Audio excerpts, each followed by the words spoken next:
Projekto vizualo idėja Juoda dėžė kilo iš idėjos sukurti madą prieinamą visiems, tiek neregiams, tiek regimtiesiems, sukuriant lygias teisės, kur drabužiai nėra matomi, jie yra tik suvokiami klausa, lyta bei uosle. Pagrindinė esmė buvo sukurti drabužius suprantamus tiek regintiesiems, tiek neregiams.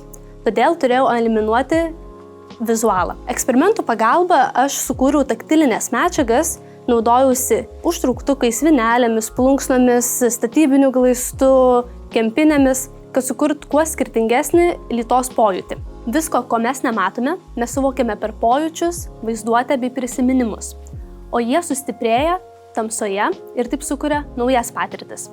Pavyzdžiui, užtrauktuko skleidžiamas garsas tamsoje mums gali priminti traktoriaus burzgimą. Tamsoje įmanomas net fizikinis pokytis. Pavyzdžiui, liečiant plunksnas, jos sukuria šilumos pojūtį. Priešingai nei vinelės, kurias liečiant jaučiamas šalčio pojūtis, jos skleidžia metalo kvapą, bei įrašytas atskiras jų garsas sukuria lietaus barbenimo į stiklą garsą. Socialiniu projektu Pasimatuok jausmą siekiama leisti neregiams pilnavertiškai pažinti madą, nesukeliant atskirties, o regintiesiems suvokėjams siekiama pateikti madą kitaip, suaktyvinant jų pojūčius, sukuriant naujas patirtis bei leidžiant normalizuoti regos negalią per mados objektus.